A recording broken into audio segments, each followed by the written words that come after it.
Virus کی دوسری خاصیت یہ ہے کہ دنیا کے اندر اتنے زیادہ وائرسز ہیں کہ آپ کے تصور سے بھی باہر ہوگا.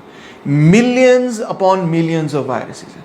زیادہ تر وائرسز سمندر کے اندر ہوتے ہیں، بلکہ اگر آپ سمندر کے پانی کو ایک چمچے کے اندر رکھیں تو اس چمچے کے اندر 10 ملین وائرسز ہوں گے. اور سمندر کا پانی جب بھاپ بن کے اوپر جاتا ہے، ایٹماسفیئر کے اندر جاتا ہے، اور ایٹماسفیئر سے چیزیں نیچے آتی ہیں بارش کی شکل میں اور نمی وغیرہ کی شکل میں، تو پر سکوائر میٹر 800 ملین وائرسز آسمان سے نیچے ہر وقت گر رہے ہوتے ہیں. 800 ملین وائرسز. اس میں سے کتنے ایسے وائرسز ہیں جن کے بارے میں انسانیت نے کو دریافت کی ہے؟ only 6000، یعنی کہ صرف 6000.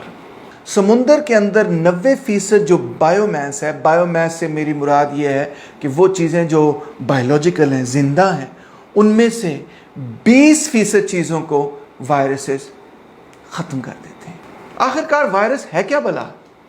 وائرس ایک ایسا مائکرو آرگنزم ہے کہ جس کے 3 مختلف حصے ہوتے ہیں.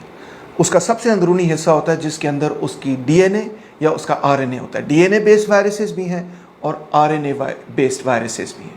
پھر اس کے ارد گرد ایک خول ہوتا ہے جس کو کہتے ہیں کیپسڈ، جو کہ پروٹین کا بنا ہوتا ہے اور جو کہ ڈی این اے کو محفوظ رکھتا ہے. اور اس کے ارد گرد ایک انویلوپ ہوتا ہے جس کو کہتے ہیں لپڈز. اور یہ کبھی کبھار کچھ وائرسز میں ہوتا ہے اور کچھ وائرسز میں نہیں ہوتا، مگر بہرحال عام طور پہ وائرس ان 3 حصوں کی بنیاد پر قائم ہوتا ہے. وائرسز کہاں سے پیدا ہوئے ہیں اس کے بارے میں سائنسدان ابھی بھی تحقیق کر رہے ہیں. ایک ہے ریگریسو ہائپوتھیسس، دوسرا ہے سیلولر اوریجن ہائپوتھیسس، اور تیسرا ہے virus first hypothesis. Regressive hypothesis یہ ہے کہ جو قدرتی سیلز ہیں انسانوں کے اندر اور جانوروں کے اندر جو پائے جاتے ہیں وہ ریگریس کر کے یعنی چھوٹے ہو کے وائرسز بن گئے. دوسرا ہائپوتھیسس یہ ہے کہ یہ جو انسانی سیلز ہیں اس کے اندر سے کچھ حصہ ڈی این اے اور آر این اے کا بھاگ گیا ہے، اسکیپ کر گیا ہے، اور وہ وائرس بن گئے. اور تیسرا ہائپوتھیسس یہ ہے کہ سیلز کے ساتھ ساتھ ہی وائرسز پیدا ہوئے پروٹین سے اور نیوکلیک ایسڈ سے، اور یہ کہ وہ اکٹھے ایک دوسرے کے ساتھ سفر ہمیشہ کرتے رہے اور ہمیشہ کرتے رہیں گے. کیا وائرسز ایک زندہ چیز ہے؟ سائنسدانوں کا یہ کہنا ہے کہ وائرسز اتنے چھوٹے ہوتے ہیں کہ ان کو نہ زندہ کہا جا سکتا ہے اور نہ مردہ کہا جا سکتا ہے. They are on the edge of life. اس کی وجہ یہ ہے کہ ایک پہلو کی طرف سے دیکھیں تو وائرسز بھی ڈی این اے اور آر این اے پر بنیاد رکھتے ہیں، جس طرح تمام دنیا کے اندر زندگی ڈی این اے اور آر این اے پر بنیاد رکھتی ہے. مگر دوسرا پہلو ان کا یہ ہے کہ تمام جو باقی زندگی ہے وہ اپنے آپ کو ریپروڈیوس کر سکتی ہے، وائرسز اپنے آپ کو ریپروڈیوس نہیں کر سکتے. وائرسز اتنے چھوٹے ہیں کہ ان کے پاس وہ سیلولر مشینری نہیں ہے کہ وہ اپنے آپ کو دوبارہ پیدا کر سکیں. اسی لیے وائرسز کو ضرورت پڑتی ہے کہ وہ کسی کو چمڑ جائیں، کسی دوسری زندگی کو چمڑیں، اور جب وہ کسی دوسری زندگی کو چمڑتے ہیں تب وہ اپنے آپ کو صرف اور صرف ریپروڈیوس کر سکتے ہیں، ادروائز وہ اپنے آپ کو دوبارہ پیدا نہیں کر سکتے. آپ کے سیلز کے اندر ہر وقت 2 پروسیسز جاری ہوتے ہیں. ایک یہ کہ ڈی این اے جو ہے آر این اے کے اندر تبدیل ہوتا ہے جس کو ہم کہتے ہیں ٹرانسکرپشن، اور دوسرا یہ کہ آر این اے پروٹین کے اندر تبدیل ہوتے ہیں جس کو ہم کہتے ہیں ٹرانسلیشن. یہ 2 پروسیسز وائرسز اپنے آپ پرفارم نہیں کر سکتے، اسی لیے ان کی ضرورت ہے کہ وہ کسی سیل کے ساتھ جا کے چمڑیں جس کے اندر یہ پروسیس کرنا یا ہونا ممکن ہو. وائرسز کس طرح پھیلتے ہیں؟ وائرسز کے پھیلنے کے 4 مختلف طریقے ہیں. پہلا طریقہ یہ ہے کہ وہ انسیکٹس کے ذریعے پھیلتے ہیں. جب انسیکٹ کے اندر وائرس آ جائے تو انسیکٹ آپ کو کاٹے، اس کا جو سلائیوا ہے یعنی اس کی جو تھوک ہے وہ آپ کے خون کے اندر چلی جائے، یا اس کا کوئی بھی اور حصہ وائرس آپ کے جسم کے اندر چلا جائے تو آپ کے جسم کے اندر وائرس پھیلنا شروع ہو جائے گا. جس طرح ڈینگی فیور جو ہے وہ مچھروں سے اسی طرح پھیلتا ہے، یلو فیور بھی اسی طرح پھیلتا ہے، اور بھی بہت سارے انسیکٹس ہیں جو کہ مختلف اور وائرسز لوگوں کے اندر پھیلا دیتے ہیں. دوسرا طریقہ ہے کھانسنے اور چھینکنے سے. جب آپ کھانستے ہیں یا جب آپ چھینکتے ہیں تو 20,000 چھوٹے ذرات جو ہیں وہ ہوا کے اندر آپ چھوڑ دیتے ہیں، اور اگر کوئی اس کو اس وقت سونگھ لے یا اس کو بریدھ ان کر لے، سانس لے لے، ان ڈراپلیٹس کو اپنے اندر لے لے تو پھر اس انسان کو بھی وائرس ہو جائے گا. تیسرا طریقہ وائرسز کا یہ ہے جس کو ہم فیکل اورل روٹ کہتے ہیں. فیکل اورل روٹ یہ ہوتی ہے کہ اگر کھانے کے اندر یا پانی کے اندر وہ حصہ انسان کا جو کہ ہم اپنے بدن سے نکال دیتے ہیں کھانے پینے کے بعد، وہ اگر کسی نہ کسی حوالے سے ہمارے کھانے یا ہمارے پینے کے اندر چلا جائے تو اس کے نتیجے میں اس کے اندر جو وائرس ہے اس کے نتیجے میں وہ وائرس دوبارہ ہمارے منہ کے اندر جا کے ہمارے جسم کے اندر جا سکتا ہے. اور آخری طریقہ وائرس کا یہ ہے کہ وہ سیکشول کانٹیکٹ یا بلڈ ٹرانسفیوژن سے بھی پیدا ہو سکتا ہے. یعنی کہ جب ہمارے جنسی تعلقات ہوتے ہیں تو اس کے نتیجے کے اندر ایک شخص دوسرے شخص کو وائرس دے سکتا ہے، یا اگر ہمارے خون ایک دوسرے سے ایکسچینج ہو تو ایک شخص دوسرے شخص کو خون کے ایکسچینج سے بھی وائرس دے سکتا ہے. مثال کے طور پہ HIV وائرس جس کے نتیجے میں ایڈز ہو جاتا ہے وہ اسی طرح سے پھیلتا ہے. آپ شاید حیران ہوں گے یہ بات سن کے کہ ہر وائرس ہر اسپیشیز کو نہیں چمٹ سکتا. کچھ وائرسز ہیں جو صرف پودوں کے اندر رہتے ہیں، اور کچھ وائرسز ہیں جو مخصوص پودوں کے اندر رہتے ہیں. کچھ وائرسز ہیں جو جانوروں کے اندر رہتے ہیں اور صرف مخصوص جانوروں کے اندر رہتے ہیں. ایک ایسا بھی وائرس ہے جو صرف اور صرف امیبا میں رہتا ہے، جس کو میمی وائرس کہتے ہیں، بہت بڑا وائرس ہے، وہ امیبا سے باہر کہیں نہیں جا سکتا. تو اس طرح لاکھوں کروڑوں وائرسز ہیں، مگر ہر وائرس ایک اسپیشیز سے دوسری اسپیشیز چھلانگ نہیں مار سکتا. انفیکٹ ہر وائرس ایک ہوسٹ سے دوسرے ہوسٹ میں چھلانگ بھی نہیں مار سکتا. ان کی بہت ہی زیادہ ورائٹی ہے. اگر ایک وائرس بہت سارے مختلف سپیشیز کو اثر انداز کر سکتا ہے تو اس کو ہم کہتے ہیں کہ اس کی بڑی براڈ ہوسٹ رینج ہے. یعنی اس کی جو ہوسٹ رینج ہے وہ بہت وسیع ہے، وہ کئی قسم کے مختلف چیزوں کو چمٹ سکتا ہے. اور اگر وائرس جو ہے اس کی بہت نیرو یا چھوٹی ہوسٹ رینج ہے، اس کا مطلب یہ ہے کہ وہ کئی چیزوں کو، کئی مختلف جانوروں کو نہیں چمٹ سکتا. ایک اور دلچسپ پہلو یہ ہے کہ جس طرح آپ کا ایک لائف سائیکل ہے کہ آپ پیدا ہوتے ہیں، پھر آپ بڑے ہوتے ہیں، پھر بوڑھے ہوتے ہیں، پھر آپ کی وفات ہو جاتی ہے، اسی طرح وائرسز کا بھی ایک لائف سائیکل ہے جس میں 6 مختلف مراحل ہیں.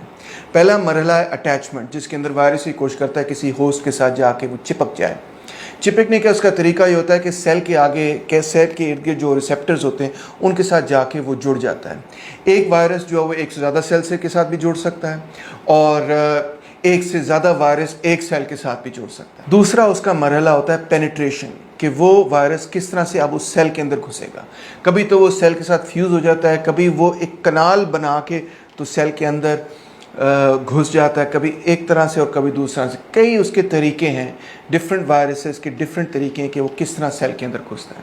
پھر اس کے بعد اس کی انکوٹنگ ہوتی ہے کہ اس کے جو ارد گرد جو پروٹیکٹیو لیئر ہے، انویلوپ، یا اس کے ارد گرد جو پروٹین ہے، وہ دونوں چیزیں نکلتی ہیں اور ڈی این اے اور یا آر این اے جس قسم کا وہ وائرس ہے وہ کھل کے سامنے آ جاتا ہے. جب وہ کھل کے سامنے آتا ہے تو اس کی ریپلیکیشن شروع ہوتی ہے. اب ہوسٹ سیل مجبور ہو جاتا ہے کہ جو ڈی این اے یا آر این اے وائرس لے کر آیا ہے اس D N A R N A کو وہ سیل ریپروڈیوس کرے، نہ کہ وہ اپنے ڈی این اے اور آر این اے کو ریپروڈیوس کرے، جس سے کہ ظاہری بات ہے سیل تباہ ہونا شروع ہو جاتا ہے. جو سیل نے کام کرنا ہے وہ سیل کام کر نہیں سکتا.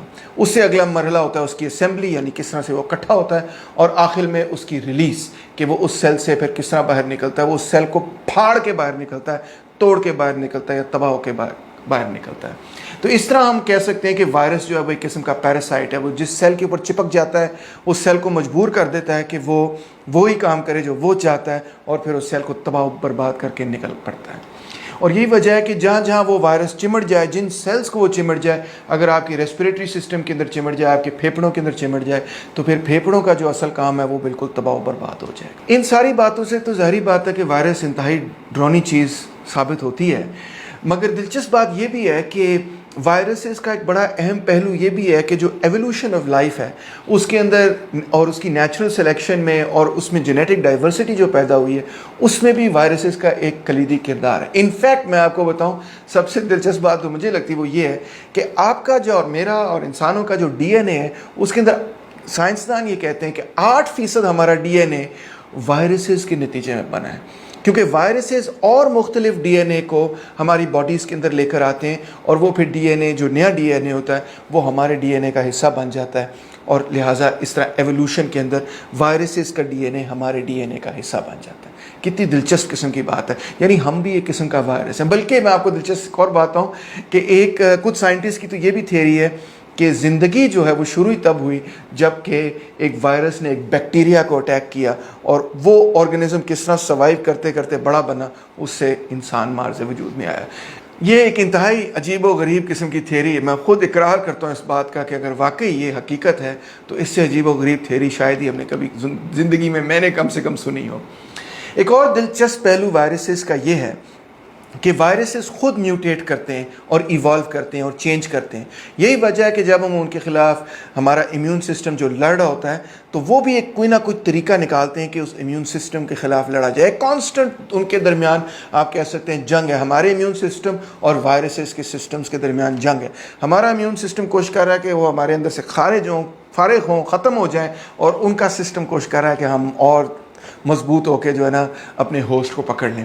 تو وائرسز کس طرح میوٹیٹ کرتے ہیں؟ وائرسز تب میوٹیٹ کرتے ہیں کہ جب ان کا ڈی این اے چینج ہوتا ہے. ڈی این اے ان کا صرف تبھی چینج ہو سکتا ہے کہ جب ایک وائرس جو ہے وہ 2 مختلف سیلز کو چمٹ جائے اور ان کی ریکمبینیشن کے نتیجے میں اس کا ڈی این اے جو ہے وہ ایک حصہ ڈی این اے کا دوسرے حصے ڈی این اے کے ساتھ جڑ کے ایک نیا ڈی این اے بنے. بڑی فیسینیٹنگ قسم کی بات ہے. عام طور پہ وائرسز جو ہیں وہ اگر صرف ایک سیل کے ساتھ جڑے ہوں تو میوٹیٹ نہیں کر پائیں گے، مگر جب وہ 2 یا 3 سیلز کے ساتھ جڑ جائیں اور ان سیلز کے ساتھ آپس میں ان کے ڈی این اے کو مرج کر دیں تو پھر اس کے نتیجے میں وہ میوٹیٹ بھی کر سکتے ہیں. اور کیونکہ وائرسز جو ہیں بہت جلدی ریپلیکیٹ کرتے ہیں، بہت جلدی ان کا لائف سائیکل ہوتا ہے، چھوٹا سا ان کا لائف سائیکل ہوتا ہے، اور انہیں جلدی اپنے آپ کو دوبارہ سے پیدا کرنا ہوتا ہے. اس وجہ سے ان کی میوٹیشن بڑی تیز ہو سکتی ہے. ہماری میوٹیشن تو بڑی سلو ہے نا، کیونکہ ہم نے 20 25 30 سال کا ہونا ہے تو پھر جا کے ہمارے بچے ہوں گے، مگر وہ تو فوری طور پہ میوٹیٹ کر رہا ہے، ریپروڈیوس کر رہا ہے، اس لیے اس کی میوٹیشن بھی زیادہ تیز ہوتی ہے. نہیں دوستوں اور ساتھیوں، امید ہے کہ آپ نے اس لیکچر کو انجوائے کیا ہوگا اور آپ کے پاس وائرسز کے حوالے سے جو بنیادی معلومات ہے وہ اس لیکچر کے ذریعے پہنچی ہوگی. اب آپ خود ہی اس چیز پر سوچیں کہ یہ ایک قدرت کا دیا ہوا نظام ہے جس کے اندر ہر آرگنزم جو ہے وہ زندہ رہنے کی کوشش کرتا ہے، اور ہر آرگنزم کسی دوسرے آرگنزم کو پکڑ کے اس کو اپنا کھانا بناتا ہے. بالکل اسی طرح جس طرح ہم جو ہیں وہ جانوروں کو اپنا کھانا بناتے ہیں، تو وائرسز جو ہیں اگرچہ ہم سے لاکھوں گنا چھوٹے ہیں، میں نے آپ کو بتایا کہ ایک نمک کے ذرے سے بھی 10,000 گنا وہ چھوٹے ہیں، مگر انہوں نے ایک طرح سے ہمیں اپنا کھانا بنایا ہوا ہے، اور اسی لیے ان کو ہم پیراسٹک آرگنزمز کہتے ہیں. اور میں نے آپ کو یہ بھی بتایا کہ ایک چمچے کے اندر، جو سمندر کا چمچہ ہے نا، ایک چھوٹے سے چمچے کے اندر، یہ کراچی جا کے آپ چمچہ نکالیں اس کے اندر سمندر سے، تو اس کے اندر 10 ملین وائرسز موجود ہیں. اور میں نے آپ کو یہ بھی بتایا کہ 1 میٹر اسکوائر کے اندر آسمان سے 800 ملین وائرسز گر رہے ہوتے ہیں کسی ایک وقت میں. اور میں نے آپ کو یہ بھی بتایا کہ یہ سارے وائرسز ہمارے لیے ڈینجرس نہیں، چند ان میں سے وائرسز ڈینجرس ہیں. اور بلیو کریں کہ کرونا وائرسز جو ہیں، اکثر کرونا فیملی وائرسز جو ہیں وہ بڑے مائلڈ وائرسز کنسیڈر کیے جاتے ہیں. صرف ان میں سے 2 وائرسز ہیں، ایک SARS-1 اور ایک SARS-2 جس کو ہم COVID-19 کہتے ہیں یا ناول کرونا وائرس کہتے ہیں. یہ جان لیوا ثابت ہو رہا ہے. اب آپ خود فیصلہ کر سکتے ہیں کہ آپ کے اخلاقی اعمال سے کیا اس وائرس کا جو سسٹم ہے جس کے تحت وہ پروٹین کے اندر ان کیس ڈی این اے جس طرح سے آپ کے جسم کے اندر گھس کے تو آپ کے سیلز کے اندر گھس کے اپنے آپ کو ریپروڈیوس کرتا ہے، آپ کے اخلاقی اعمال کا کیا اس پہ کسی قسم کا کوئی اثر ہوگا یا نہیں؟ اس چیز کا فیصلہ میں آپ پر چھوڑتا ہوں. بہت شکریہ.